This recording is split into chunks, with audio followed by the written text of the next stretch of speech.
Welcome, Titans, to a great Tuesday afternoon. Again, thanks so much, Justine and Jordan, for coordinating with me to get this talk scheduled in all our calendars. I know we're all busy, all being productive as we can.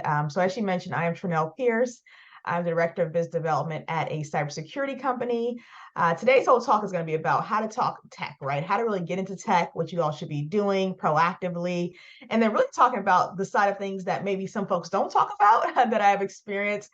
And I just really want to share it with you all, right? So let's get into it. Go ahead and switch my slides here and we'll get going. So a little bit about myself. I always like to share that just so you guys know I'm a human too. So I've done a lot of things you guys are doing now or planning to do. I'm from California, SoCal. Of course, as you guys know, went to Cal State Fullerton for undergrad, and then did my master's in business at Chapman, not far apart from each other. But I have a lot of roots in New York City as well, as you guys can see. A lot of family there. And something that I love when I go to New York is I love the shows. They always have some kind of Broadway show on. So this is the last one I saw here, Death of a Salesman, which is really good, by Wendell Pierce. And then some other things about myself is that I just got married in December of 2022. And with that being said, I have now relocated to Georgia, the Peach State, as I've heard it being called. Some fun facts there is I now have allergies, something I've never had before in my life. So coping with that, hence the glasses versus the contacts. It's a lot going on. But I always like to share that what my superpower is, right? My superpower, I like to call, is being first generation in the US. My entire family on both sides, mom and dad, are fully Caribbean, from Trinidad and Tobago. So I was the first gen in the States. And with that, a lot of things are new to my family through me. So I'll share a little bit about those experiences. The chart in the center at the top, I like to share that too. What that is a picture of something I do every year, and not as a dream board, but as really a focus board for myself. So some things I had on there that you guys can see is, of course, finding a home church because we moved and all that good stuff, growing my relationship spiritually, having healthy relationships, having harmony in my life, and really focusing on some volunteer opportunities that have really been on my heart to do. And then, of course, financially, just making sure that I'm always in alignment and finding ways to be successful and really be a good steward of the money I do get. And then more importantly, watching how what I plant into my mind, and I'll talk a little bit about how important that self-talk is as well. And then teeing off from that, you guys can see the picture at the bottom here has, the way you speak to yourself matters. And that's something I always like to emphasize on any talk, no matter what stage of life you're in, whether you're first year in college, third year, senior, eighth year senior, doesn't matter. Like, the way you speak to yourself really matters. Your voice is always the loudest. So I always want to emphasize that. And then some of the companies I work for, which I'll talk about here in a second. But yeah, just a little bit about myself, like I said, just to kind of set the stage that you guys know I'm human, and that, again, I've had a lot of these experiences that you all probably can relate to. So moving from there, so let's talk about our highlight reel, right? I think all of us are on social media and we love to talk about our highlights, the good stuff that has happened, right? And this is a quick snapshot of that for me. So I am celebrating my 16th year in technology, which is crazy because I think I'm only 5.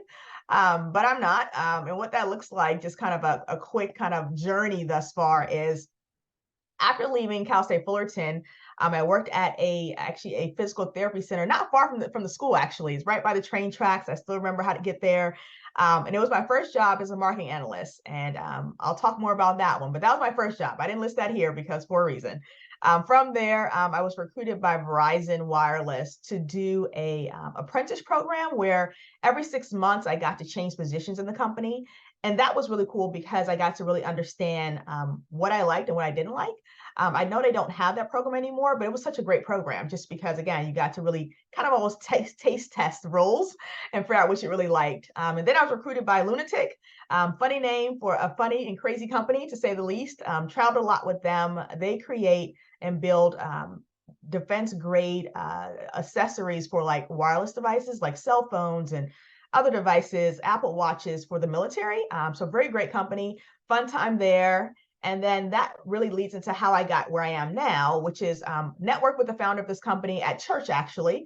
And she was actually the leader of my small group at the time. And after that small group ended, she invited me to lunch, and kind of the rest is history. And I'll talk about what that looks like. But she asked me to come on board to help her build this cybersecurity commercial division for a company. And I started off as a marketing analyst, which was my background, then became a marketing manager, then inside sales, then cybersecurity, and now director of business development. So very cool journey, and I'll talk a little bit about that throughout our talk today. But really want to just highlight the fact that you can start anywhere, and you can really grow into where you want to go. So I want to definitely share that with you all, just again, so you guys can understand that it didn't happen overnight, and it shouldn't, honestly. So what's my day-to-day? I like to talk about this because, and feel free to drop in chat too, and Justine, let me know what they say. When you all think of business development, like, what do you guys think of? Like, what are some things that come to mind? Prior to me getting this role, I thought about like serious corporate people that always walked around with suitcases and briefcases and having a bunch of paperwork walking around at different things and having a bunch of meetings. But just kind of curious, what all do you guys think of when you think of business development? I'll give you all a second there to drop some things in chat, and Justine, feel free to share with me what they say.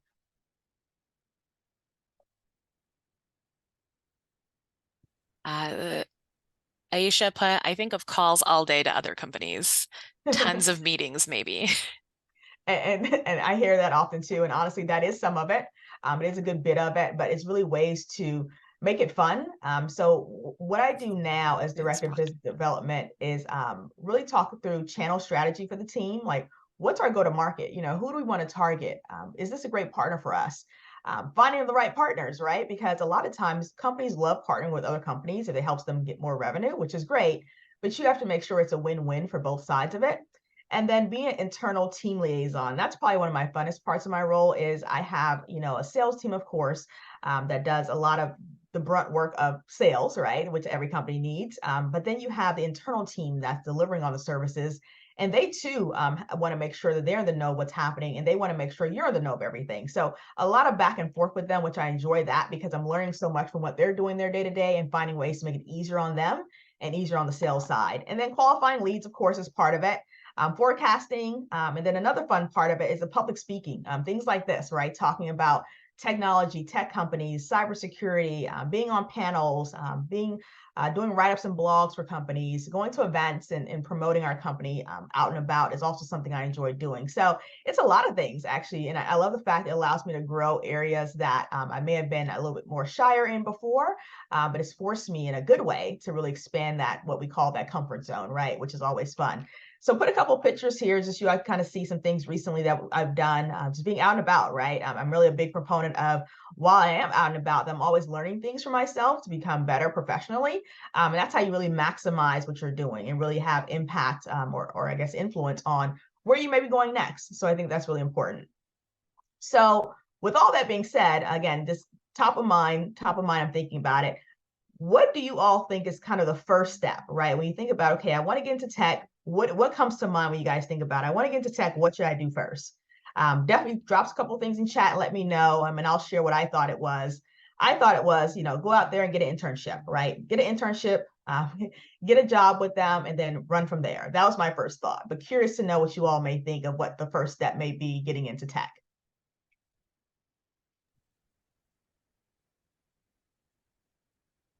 Understanding how to use tech. That part. Now that's a good part. You got to know the bare basics for sure there. Learning how to code. I should figure out what area tech I want to be involved in, learning That's a how to good one. code, getting an internship, expanding your resume. Okay. Those are some good ones. Those are all great ones. I'll share with you guys. I told you what I thought it was, and I'll tell you guys what it really is now, reflecting back, right? Because as you grow and change and evolve, you always get in this reflection stage and you're like, okay, what should I have done differently, right? And I'll tell you guys, the first thing you need to do is go pro, right? And what I mean by go pro is, you think about an amateur, you think about professional, right? An amateur is someone that, for example, I used to be hard with, or I would say not the best at showing up on time places. So the fact you guys are students and on time for this webinar, kudos to you. We talked about you guys in a good way before you got on the call. But that was a weakness of mine. And I realized the reason I did that was because I never wanted to be the first person in the room. I kind of want to show up and like show out. But that's not a great mindset, because the goal is for you to be a professional is to be on time. That's an example. So an amateur would say, hey, no, I'm going to wait my turn. I want people to notice me when I come in the room. A pro is like, I'm going to be the first one there to show how serious I am about this. That's going pro. So you find things about yourself that you need to work on to allow yourself to be better in these spaces you want to be in. So that's what Go Pro really means, right? And what that looks like to me, and I put this together because it really has helped me along the way, is you have to learn and master yourself, right? The truth about it is, that's the first influence is yourself. Like I said, the self-talk, that's the first place you want to start. So personal development is something I've always been a proponent of my entire life. I'm not even sure where it started.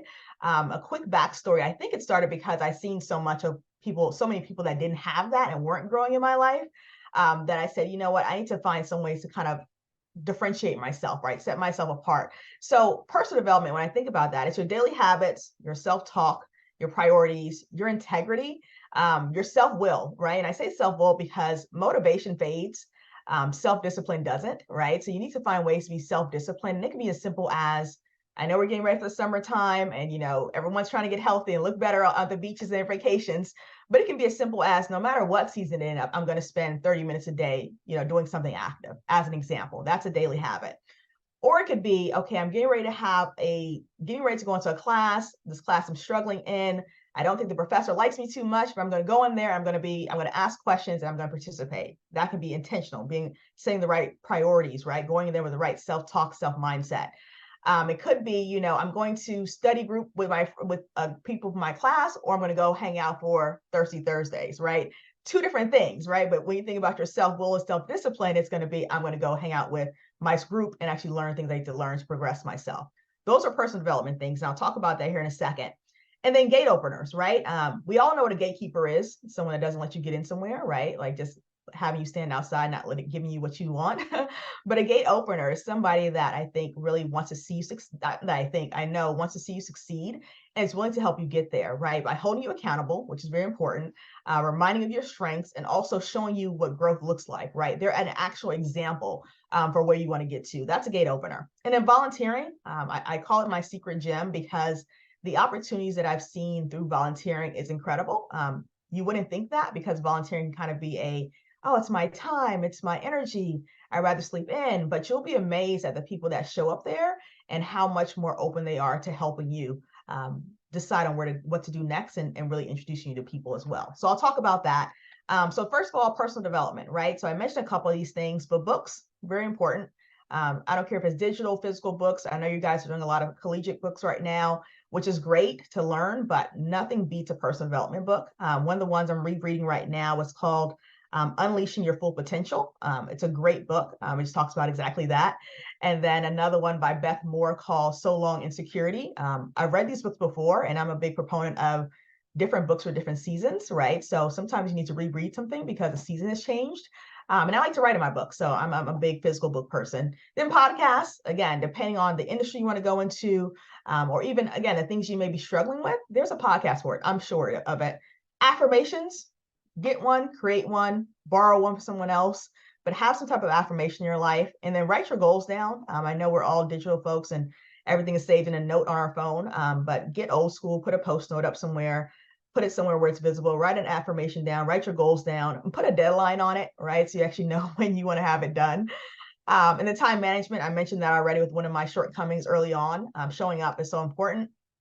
And have like personal executive meetings with yourself, right? If you're in a relationship, great, but honestly have it by yourself because you just need to evaluate, where am I right now? How am I feeling this month?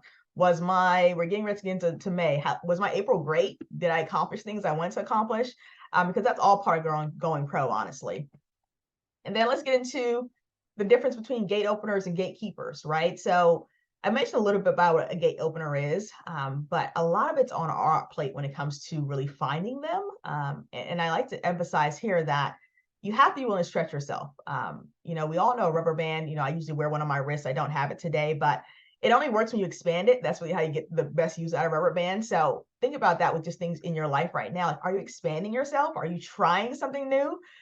It may be uncomfortable in the beginning, but it's supposed to be. It's new, right? So really look at new places and new things to be doing to expand yourself. And when you get into these spaces, for example, an event's coming up or a group on campus that you want to go to, you've never been there before.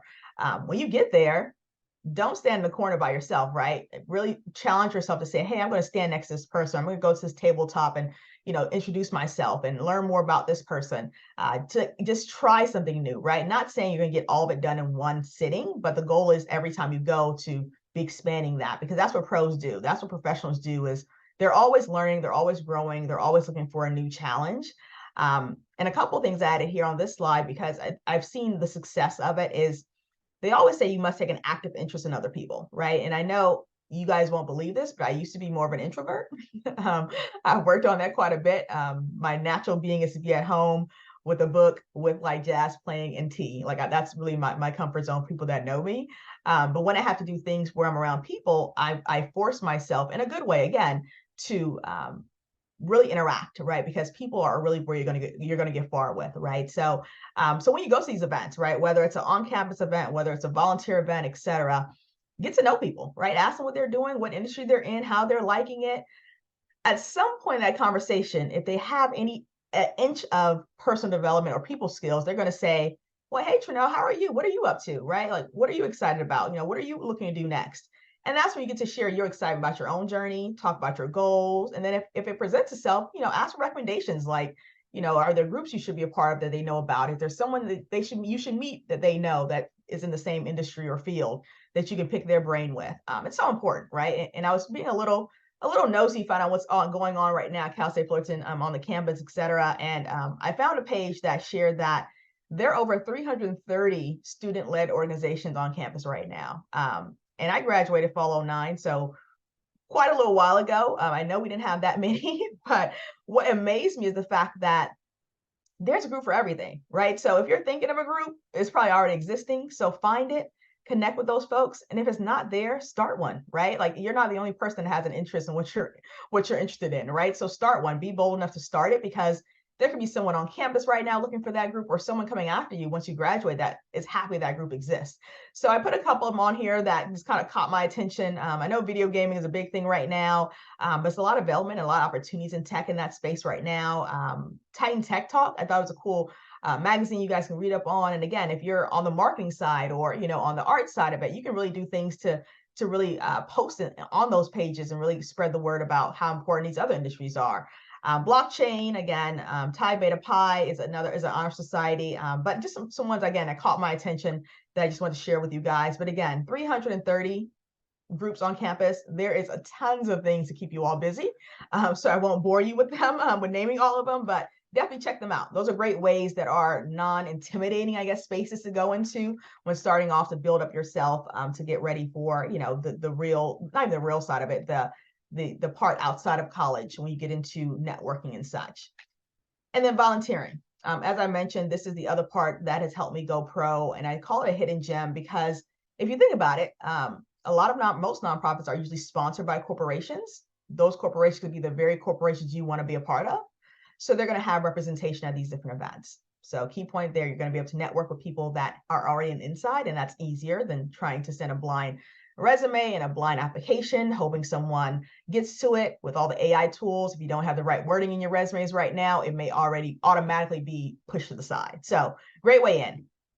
And then the fact that the time that you invest in these volunteering opportunities, you can use it on your resume, and you can even ask the people that are running the different events for recommendations. People love seeing recommendation from people, places you volunteered. I tell you that because I've read these different applications. People have sent them to me. I've seen their resumes. I'm like, wow, this is impressive. And then you get to choose where you volunteer. That's the best part. Like if you have a cause you care about, or you see a role at a volunteer place you really want to do, you get to choose it versus it being forced on you, which I think is pretty cool. And then you get to apply for the roles you want to, in essence, become better at. So for example, for me, I volunteer quite a bit of different places, but one of the ones I really love is called Must Ministries, and it's basically a food resource place for people in the neighborhood. And I, of course, boxing of food, things like that. We do all that too. But the part I love is I get to help them figure out how to make their technology work better. So for example, the folks that they're serving have to use a little card to get access to the food every time they come. Well, that card had a bunch of glitches in the back end of it, wasn't responding properly. So I've been helping their team say, okay, let's look for other automation tools to help this be a better process, because they're already coming here in need. So we don't want to delay giving them food because our system isn't up to date. As an example, now I'm able to use that on my resume. Like I've helped this company, because they're a nonprofit as a company too, strengthen their internal technology processes, right, to really make this more efficient and effective. So I get to do that. I get to choose to do that for people that I have a heart for. My family grew up very low class, low to bottom middle, I would say. So I know the struggle of that. So I want to make sure that I can help those people out, but at the same time, helping the organization be better too. So I want to share that. That's always a fun one. And then network, right? I always say that because you're not going to volunteer saying, hey, I hope I meet this person. But chances are people are more friendlier when they're volunteering because you get to choose to volunteer. It's not a have to, it's a get to. So when people get to choose to do things, their heart and their mind is in the right place. So starting conversations there are so important. And then resource for volunteering, I put here a couple of them in the local area of Cal State Fullerton. But I love the volunteer at fullerton.edu. Literally, you can go on there, putting what you're looking for, and they help you find place to volunteer. So, I mean, you can't make it any easier than that, honestly. But here's a couple other ones in the neighborhood that I found that I just want to share with you guys and gals as well. So really to wrap this first part of it up, it's really important that you evolve your skill set to be the best you. It's so important to do that because those are going to be things that are the soft skills that will get you a lot further in life than just by having certifications or having degrees or things like that, that just show that you have been committed to something, you finished it. But again, are you able to work with different people, different organizations? How well are you, again, adapting to all these other pieces that may not be on the company's website, as an example. So let's get into it, right? Let's talk about the technology sector. I know that's what everyone's here and really excited about, but I didn't want to skip over the important parts of it too, before you jump into finding what's happening here. So first things first, let's just talk about this one here. I won't even ask how many jobs you guys think are available, but as of April 4th, there are 4 million, literally 4 million technology jobs available in the USA. Like that's just in the US. We're not talking about country, the entire world. We're talking about just in the USA. So a lot of opportunities there, right? So not a shortage for jobs. That's not at all the issue. And something I love to mention here is the fact that every company is now a tech company.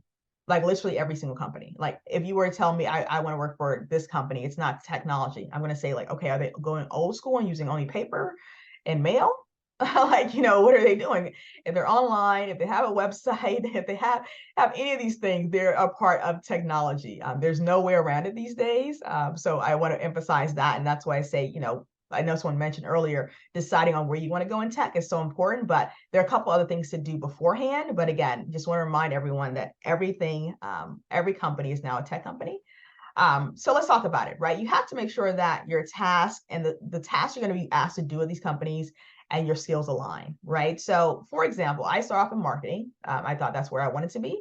And I say that because I thought, because of the fact that your first job is not going to be your last. Let's be honest here. And more importantly, you're going to learn what you like and what you don't like. So when I first started the company I'm at now, I was doing, the press releases and the websites and the social media. And being a young person, that seems fun until it becomes your day in, day out, right? So I realized quickly, okay, that's not quite where I like to spend my time and energy. It's fun to do it here and there, but not all the time, right? So I realized I like talking to people. I like building relationships. It's a skill I've worked on, but I actually enjoy doing it now, right? So account management was a natural flow into for me of like, okay, now let's talk about needs and how we work together and partnering, all that great stuff. And then you have business strategy, which I always think is always fun because when you're in the, on the ground, right, going to events, talking to people, you're hearing about, what the concerns are, right? You're hearing about, what their problems may be. And then you go back to your team and say, okay, look, I'm hearing all this. Maybe we should add this to our lineup. Maybe we should add this to our roadmap. And that's fun because you get to really talk about go-to-market strategy. And then sales. Some people are naturally sellers. People love doing that. People love the grind of sales. And it's a good grind because every company is either selling a product or a service. There's no way around it. So you need those folks on your team. But that may be something you like to. You think like, okay, how am I going to do it for a technology company? Every company, again, is a technology company. So it doesn't matter if you're selling, a dog food, for example, or you're selling, a SaaS product, it's going to be sales, right? So that's another part of it. And then I know there's some people on the phone that love numbers.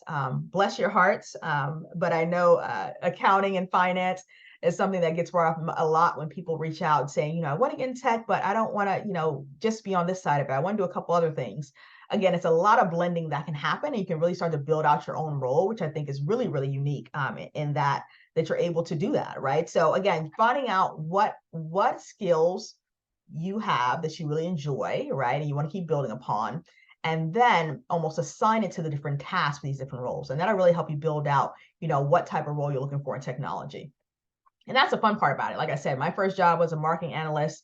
And I'll talk a little about that on the next slide here. But again, now it's director of business development, right? So kind of a different, way different, people think different spectrums, but it actually really aligns very, very well. So this one here, right? The truth is you're going to grow into your new positions, right? And that's a fun part, right? Because you're not going to have your first job and say, I'm going to stay here for 30 years. Not going to happen, nor do you want it to happen that way, to be honest with you. But here's just a quick couple. I saw this visual and thought it was pretty cool of all the different roles, right, that you can take on. I know I heard some folks saying coding, which is very much needed, right? Who isn't building an app or using code for something these days? Everyone is. So very in demand. But you have folks that say, hey, I want to analyze the data. Data scientist is something that's popping up more and more often because, especially nowadays, where we're always kind of sort of in some type of recession, companies are always wondering, how can I capture more of the market? What is the data telling me? Are my clients happy? What can I be doing differently? So data scientist is another one that's popping up quite a bit. Legal counsel, don't forget that part of it. There's a lot of lawsuits always happening in technology. So we also need you guys. Policy advisors, making sure things are written up properly and being followed by the team. Operations managers don't get enough credit for me. And I think they should, because they really are running the back end to make sure that what you're selling or what you're providing to clients and partners are actually being serviced properly. So they're a very special part in my heart for sure. Engineers, we all know them, right? We need them at all times. They definitely are doing a lot, again, on the back end and on the front end for everything. And then partnerships, right? Like I mentioned before, companies want to work together. So especially technology companies, because one company may have this part of it, another one has that one. If they come together, they can go so much further. So again, someone that is managing partnerships is so very important. And then designers, I love designers because, as I was mentioned to Justine earlier, I love the arts. I don't have an artistic touch, I don't think, but I love supporting it. But designers really allow that artsy side of things to come out. Like, how should it look? What colors should we use? Things like that are always really fun. And I love, again, supporting that as well. But to the right, I mentioned a couple of things here that we just have to agree on. Like, just be honest, we have to agree on it. Your first role will not be your last. You will always discover new likes, so be okay with that. It's so important to stay curious, right? And I think that's something I've learned along the years is don't be hard set that the role has to look like this or it has to do these things. Be curious, like, hey, well, why is this role changing? What are the new parameters for the role? It's so important just to stay curious, because you'll probably reveal something to yourself that you may like something completely different, right? If you stay curious. Taking time to unlearn, learn, and relearn. That's something that I think is an ongoing to do on my list, just from how I grew up and where I am now. Things I learned as a child I thought was right, and then you figure out it wasn't right. So you have to unlearn it, learn something new, and then keep relearning those things new so you don't go back into your bad habits. But that's for sure. When you're in technology or any role, in any vertical, right, you're going to have to unlearn some things, right? So be open to that. That's normal, right? Just want to normalize that for you all. It's a normal thing to have that happen. So be okay with that. It's so important. So I just want to make sure we agree on these things here, because again, I don't want you guys feeling that it has to look and feel a certain way. You'll be amazed at how different things would be. And just really touching on my first role, so as a marketing analyst for this physical therapy center, literally around the corner from Cal State Fullerton. I came on, I was super excited. They sold me on the fact the company was doing really well. They had all these great leads coming in. They had a marketing program fleshed out. And I get there day one and they're like, okay, so we need to help build up a website. And I'm like, I don't do websites, right? And it was kind of interesting because, again, not knowing all the details about where a company really is when you first start, that happens a lot, especially with your beginning roles. So I had to help them build a website. I had to bring people to do that. They didn't have social media, of course, so I had to help them start those pages. And these were things they told me were already running, and they just needed someone to help fill a gap for them on the marketing side. Events, they didn't have any banners made. They didn't have, again, no kind of collateral made, right, for their company. So did a lot of those things from scratch and quickly realized, okay, this is not what I thought marketing was going to be, right? I thought it would be kind of a well-oiled machine and I would come and just add in my tidbit, and it would keep running. And that wasn't the case. So lesson learned there, fun time, but again, lesson learned there for me. And yeah, that was my first role. So I didn't put it on my list in the beginning because it was about a year or so and I knew it wasn't where I wanted to be. So again, I want to just remind you all that, they're going to be pivots along the way, but they're good pivots. And then I want to talk on what are I call them T's three, time, talent, treasure, right? So of course, being in technology, I've seen a lot. But these are some things that really have held me really at a good place of mind, right, when navigating throughout the tech space. Of course, being a woman, being a young woman, being a woman of color in tech is a lot of uniqueness in that, and it's fun. It's a good thing, right? Hasn't always been, but it's been a great thing as I have evolved, right? Because as you evolve, you change and you grow. But naturally, I always want to emphasize the fact that folks want to see you win, right? So I think a lot of times there's a stigma that, it's kind of a dog eat dog world. Everyone's climbing the ladder. No one wants to help you up. But that's not the case. And I think it's not the case if you're not bringing that energy to the spaces, right? So I'm always big on a proponent anyway of sharing what I know, giving, resourcing people, giving recommendations. I'm a big person of that. So I think that's why I attract the good things from people. But really my dream, my attitude, my work habit has really gotten me furthest, right? And I say that because if you don't have a dream for yourself, not just for your overall life, but your career life as well, you'll be a little confused going through this journey. So I think getting a big dream there, having great attitude. Every day is not going to be fun. It's not going to be rainbows and puppy dolls. Unfortunately, it won't. And having a good work habit, right? Realizing that just because you got your 8 hours done that day doesn't mean that you don't spend a couple more investing in yourself and learning more about your industry outside of that. And then again, I already mentioned being willing to share and give freely is so important because of the fact that you never know who you're going to run into as you grow and you change. It's been fun for me seeing now people I've connected with, at Cal State Fullerton all these years ago, coming back saying, hey, Trenelle, can you help me with this? Or can you come speak to my students? So whatever the case may be, it's so important you keep that at the forefront. And then, of course, there is money to be earned, right? Let's be honest. Technology is a very lucrative industry. There is money to be earned. You want to make sure that you're getting after it, right? So I always say, pay attention to where you're investing your time, how you're growing and evolving your talent, meaning your personal skills, your professional skills, and then your treasure, right? How are you managing your money? How are you growing your money? How are you making sure you're getting more money? Those are kind of the top three things there that I definitely want to emphasize as well. But yeah, I'll go ahead and pause. And I think that's all I really had to share here, and definitely get some Q&A time. And then we can go from there, Justine. Sounds great. Thank you so much. Someone had sent something to me. They had to leave for class early, but they're like, I'm Okay. gonna watch the YouTube recording. So they'll get the information later. Perfect. You had mentioned finding the gatekeepers. How do you identify gatekeepers and how do you cultivate relationships with gatekeepers? Oh, this is Or such I a mean, gate openers, sorry. gate openers. Gate Yeah, openers, yeah. know what you meant. So gate opener. So my first gate opener was at Cal State Fullerton. I came in a class where my graduating class, well, while I was on campus, the population of Black people on the campus when I was there was 3.2%. So very small, very tiny group of us. My very first gate opener there was a guy named John Reed. I actually just texted him the other day because I referenced his name in a write-up that they're doing.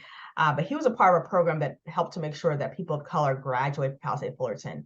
And I'll never forget my first meeting with him. I reached out to him because again, when I got on campus, everything was new. None of my family, I went to college, so I didn't really know the grounds of like, what do I do? How do I, get acclimated to the campus? So he was promoting it at the Black event before the semester started, like, hey, I'm here. I'm a resource for you.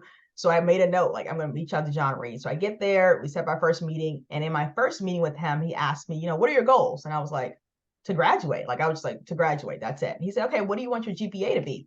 And I said, a 3.0 is perfect. And he said, why not a 4.0? And I said, John, like, that you're stretching. That's way too much. And he said, that's where doubt first starts, is when you start telling yourself that you can't do something when you haven't even tried yet. And he said, that's what holds a lot of us back. So he was my first gate opener, to the point, as I mentioned, I just texted him the other day. I know he's well into his later years of life, but I still check in on him because he helped me get through Cal State, my 4 years Cal State Fullerton, because he was always checking in, always making sure. So a gate opener is someone that you can identify that actually has a vested interest in seeing you win, if they get the credit or not, right? And I say that because sometimes people come saying, hey, I'll help you, but only if, right? The only ifers always scare me a bit. But in his case, he had a vested interest to help me win because we had built a relationship. And what that relationship looked like was once a month, schedule time with him. And again, it's on you to do that. Schedule time with him. I had topics I want to talk about, whether it was a class I was kicking my butt, whether it was, a project I want to start on campus, and a group I was interested in and want his feedback on, or whether it was life stuff, right? Like whether it was like, hey, my family's driving me crazy. Like, they're putting a lot of pressure on me. I don't know how to manage it.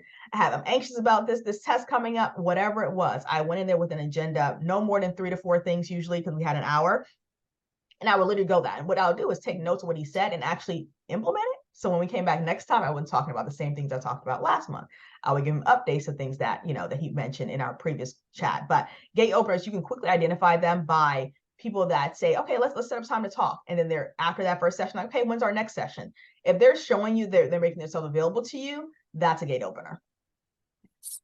And then someone sent me technology jobs are so overwhelming. It seems that they're using like different ways to name things for the same exact job. How do you filter through that?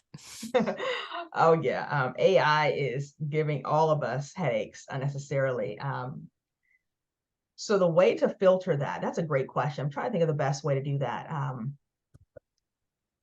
I think there are, like, I know there's an app called Job Scan, if I'm not mistaken, that's what it's called. You may be able to filter through that program, but I'm sure if you were to good old Google job filtering apps, that will necessarily scan it for you and say, okay, this is legitimate or this is not. Because a lot of times there's so much copy and pasting going on that can be confusing, but I don't have an absolute answer for that one, but Job Scan may be the one to try out that comes to mind.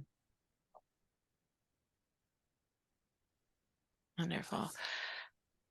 And then, do you have a mentor? What are you learning from them?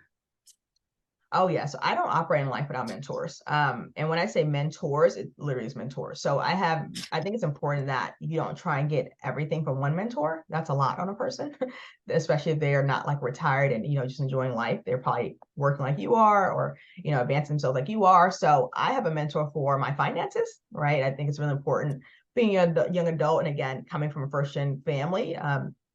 Love my family, but a lot of things they weren't taught. So a lot of it I'm teaching them now in their older ages. So I have a mentor for my finances. I have a spiritual mentor as well. And then I have a professional mentor. So I say professional mentor right now, I'm learning about how to better brand myself, and how to really show value, not as like selling myself, but show value and like, hey, I'm relatable. I've done these things. I want to show you the ropes. And I want to help you get there. Now that has been really fun because, as an example, I had a young lady reach out to me on LinkedIn. She saw us posting a lot of things about cyber and tech and all that great stuff, and she was asked like, hey, can we set up a call? Just I'm looking to pivot from education. She's been in education for about a little over 10 years and wants to get into cybersecurity. So of course did that, and then within about 3 weeks, I had saw a posting on Twitter actually about like this program with Southwest for people that want to get into cyber, and it's a apprentice program, but they pay you great money, all that good stuff to learn cybersecurity, to potentially turn into a full-time role with Southwest upon graduating. Sent it to her. She applied. I helped her interview prep. Went over her the question and answers they asked her, and then she had an actual virtual interview to do as well. Helped her prepare for that, and she got the job and she got the role. So things like that is so important. Of like always finding ways to give back, even if you're new to it. It's like I always try to make sure, like if I'm learning something from my mentors, like, hey, Trenelle, start getting out there more, start sharing what you know, helping others. Because again, someone's helped you get there, right? A lot of people have helped me get here. So I would be silly to think that, it wasn't my responsibility to share what I know as well. So that's an example of that. Then I have a question in chat, and then someone who raised their hand. So Natalie, I'm gonna turn it to you before I ask the question in the chat.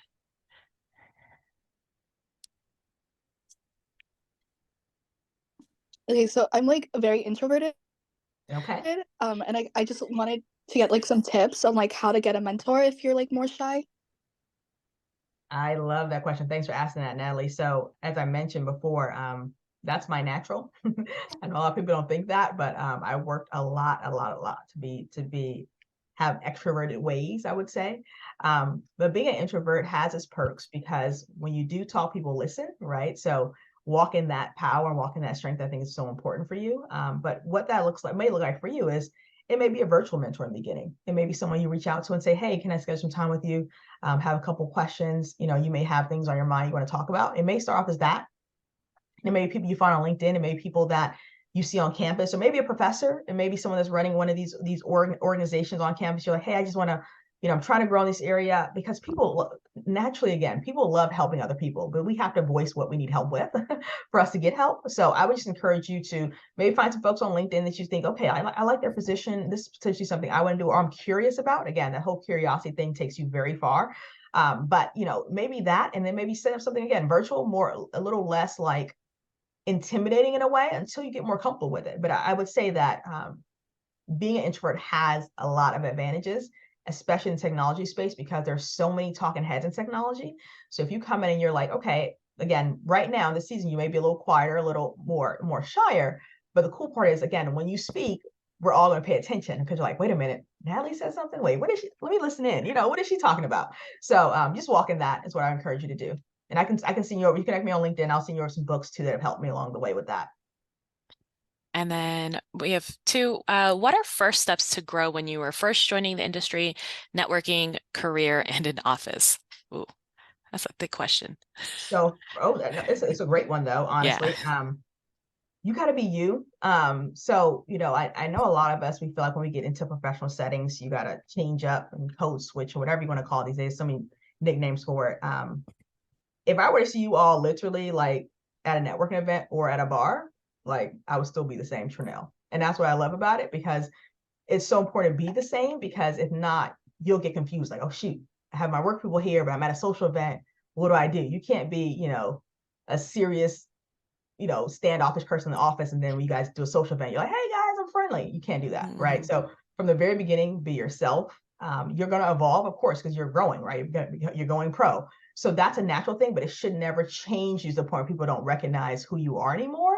They should just be able to say, oh, wow, I can tell you're growing. And that's a good compliment, right? Like, I can tell you've changed. That's a good compliment. So starting off with your office people is so important, especially for new jobs. You're the new person. It's not up to them to, you're like the new person coming to the crew. It's not up to them to, make you feel comfortable. Yes, it's nice, but it's really up to you to really build a relationship. So I could say, even from the very first company I talked about, that physical therapy center, there's a lady there. I won't say her name because I know it's being recorded, but long story short, she's literally, like, no exaggeration, y'all. She's like in her upper 80s, like literally she's senior, right? But I loved on this lady while I was there. She was just so kind, so sweet, while I was there, to the point like we're Facebook friends now. We wish each other happy birthday. She prays over me. And that was my very first job out of Fulton, again, at that physical therapy center. And I absolutely love and adore her. But I noticed in the office, she ran things. Like, everybody listens to her, etc. So I built a relationship with her. Like, it's really choosing a couple people in the office in the beginning. And it may expand from there, but you don't need to be friends with everyone in the office. But again, you need to make sure that you can work with everyone in the office, right? So find a couple people that you gravitate to. Again, you may be eating lunch together. It may be, being at the water cooler together, grabbing coffee together, whatever that looks like. It may be, hey, you got a 10-minute slot on your calendar. Can we meet every Monday to kind of help me get acclimated to the company? Whatever that may look like, but it's up to you to really try that in the beginning. And then what's kind of happening is, from that, it's going to overflow into your professional life, right, outside of work. So your networking events, where you're going, right, your social clubs, things like that is going to spill right on over too. That's a great question. I like that one. Earlier when you were talking about the person you recommended through the Southwest apprenticeship, a question came in that asked, would a certification in data analytics from Google hold worth in today's world, on top of a bachelor's in information systems, or should one pursue a master's? Would it help stand out to the job AI? That's a great question. So there's a shortage of cybersecurity professionals in the U.S. There's no secret there. It's definitely it's an industry that there is a lot of need. I have my master's, right? So I'm not saying I don't promote masters, but I will say with this caveat: companies are going to need you to have experience and be ready to run and come out of college. While I love the bookwork of master's programs, etc., they're going to want to see that you have applied it somewhere. So the only way I would say yes, go there, is if you're saying, I'm going to couple that with doing an internship and getting actual real life experience. Because again, once you get out of all this education, right, and graduate, you're going to look great on paper if you don't, but you won't look good in application. And because the shortage right now is so big, companies are looking for you to be ready to run and actually have the application side of it. So while if you decide to do a master's, again, I'm not saying yay or nay. What I'm saying is, make sure that you're actually getting application practice. And that may be, again, internships or working or something of the sort on the side of that, to make sure you're ready to run coming out of college. But great question there. Yeah. So it's almost like, even if they do the data analytics certificate, they should still be doing other things with it as well. The certification is always great, because certifications usually have some application in there. What I will say is, like, from the resumes I get and people send to me, a lot of times they have undergrad, grad, they're working on their PhD, for example. I'm like, okay, but where have you applied? Like, I'm glad you passed these exams, but where have you applied this stuff? And that's the important part. Wonderful. What is your next goal? Oh, Ooh, I always like that question because I always got a next goal online. So right now I'm actually in a 10-week board readiness program. One of my goals is to get on a company board, and I just want to know what I'm walking into. So this 10-week program is every week we're learning about the ins and out of how to be a good board member. What are the things you should be doing, shouldn't be doing, what are red flags when you get on the board, and all that great stuff. So that is my next big goal, is to get on a board. And then some other things that I'm focused on too is starting up a mentorship program for people that want to get into tech. So that's something that's coming in the second half of this year. But those are two big ones that keep me busy. Outside of my personal development goals, like I said, I'm rereading some books right now and applying what I'm reading to them. Oh, on the mention of mentorship, how do we stay in contact with you? Those are my favorite questions. Yes. So I know, Justine, I sent over to you, but please connect me on LinkedIn. Now, when I say connect with me, send me a note too, letting me know like, hey, I came from the Titans family, something, because of course on LinkedIn you get a lot of blind requests too. And I'm always like, where do I even know this person from? Not a bad thing, right? But I'm just like, I always like to know. So please connect me on LinkedIn. Like I said, if you guys, I know Natalie for sure, or I think it was Natalie that spoke earlier, mentioned about just some things she may be going through right now and just looking to grow in those areas. I would love, again, seeing some books that have really helped me along the journey with growing that part of me. So yes, LinkedIn is definitely the place to find me on. I'm very active on there. I think today I posted, I was just at a conference the other day, and everyone's writing a book now. Like, I'm noticing that. But long story short, this guy wrote a book called See Yourself in Cyber. And he literally wrote this book itself. His name is Ed Adams, but it's probably kind of cool because in the book, he lays out all the different functions of a cybersecurity person that someone that's in cybersecurity, like the technical, non-technical, the marketing, the finance. I mean, it's amazing. So he signed it for me, and I got it the other day. So that was kind of cool. So things like that, I would like to promote, like, what am I doing? Where am I at? What am I doing? What am I focusing on? So yes, connect with me there. What advice do you have regarding finding your first position coming out of undergrad? So kind of going back to that page where that slide where I mentioned, like, deciding on the skill sets you have that you actually enjoy doing or working with, right? That's kind of the first step, because a lot of these job recs or job applications are going to have like what you'll be doing. Now, again, they don't tell you everything, so don't think that's it. It's usually more than that, but those are kind of the base things. And then from there, as you're scanning and looking at applications, saying, okay, does this match with my skill set, right? Or you may be a person that says, hey, I want to stretch for the stars. I want to stretch myself. I want to grow in this area. I'm going to apply for it anyway. But again, doing kind of that self-evaluation. I like a T-chart, like my good, bad, like what are my good skills or my bad skills? And then going through that and saying, okay, does this match me? And then of course you can start getting around some of these companies by either going to some events they may be having, right? Everyone's doing events, right? So that's always another kind of sneaky way to find out what the company's like, is like, let's go to this event they're having. A lot of times they want to bring in outsiders and let people in. So go chat with people, ask them how they're doing, ask them, if they're working for the company, what's been their experience. It's people will tell you things. I'll tell you that when they're not inside the building, they will tell you what it's really like. So that's great ways just to kind of get an idea of, the company culture, if it's a good fit for you. But then more importantly, you can start asking them, what's their day-to-day like, and seeing if it's something you actually want to do role-wise. Once you've identified the company or role that you want to get into, how do you make sure that you are a standout candidate? That's where people come in, right? So I love LinkedIn for that, because you can always, like, who do you know that works at that company? And even if it's like a third tier person, like someone that knows someone, ask the person you know to introduce the person that knows someone, right? So that's why I do love LinkedIn for that, especially when you're in the job market, because finding somebody that you can talk to and say, hey, person A or B, like, I applied for this role, I'm really excited about it.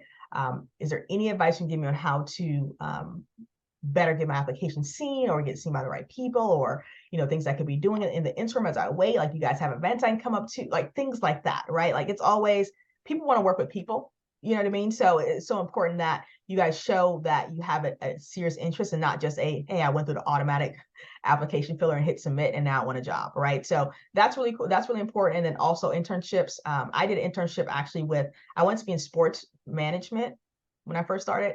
And I did an internship at the D League for the LA Clippers. And it was just fun because I was doing marketing for them, and it was fun. But again, as I got in there, I realized, okay, this is not exactly what I thought it would be industry wise, and it made me pivot, right, to more of the technology side of it.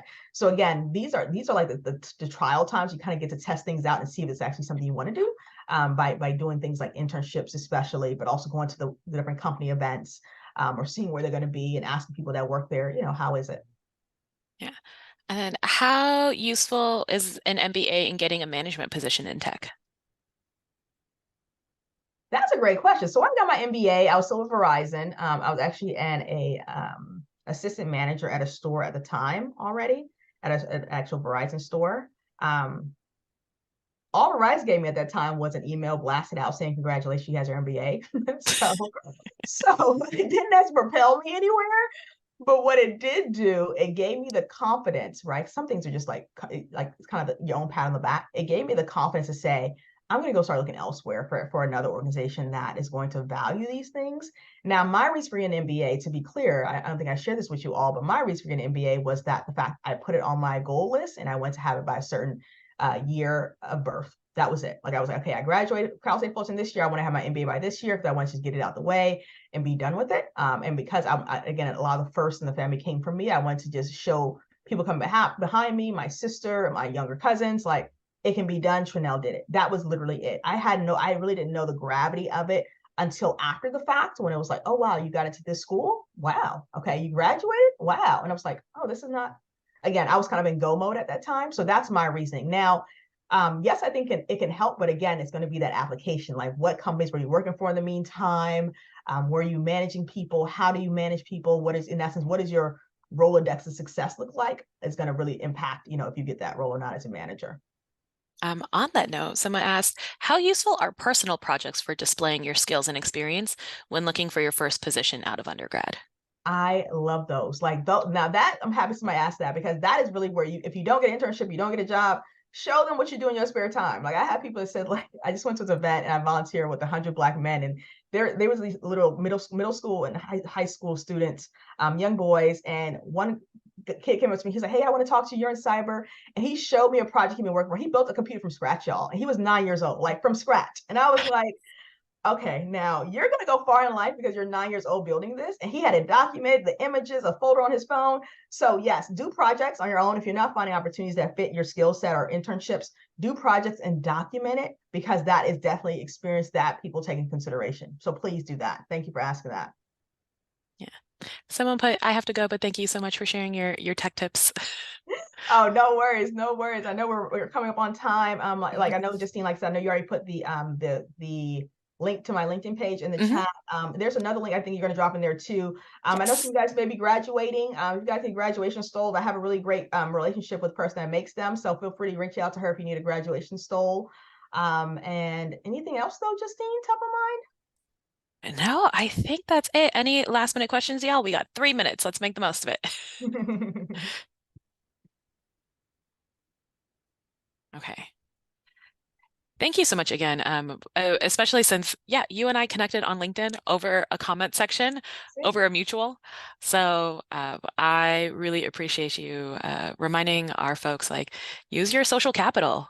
Like saying you're a Titan will get you far. Oop, we have, yeah, and then a whole bunch of thank yous coming in from folks just saying thank you so much for your time and thank you for your tips.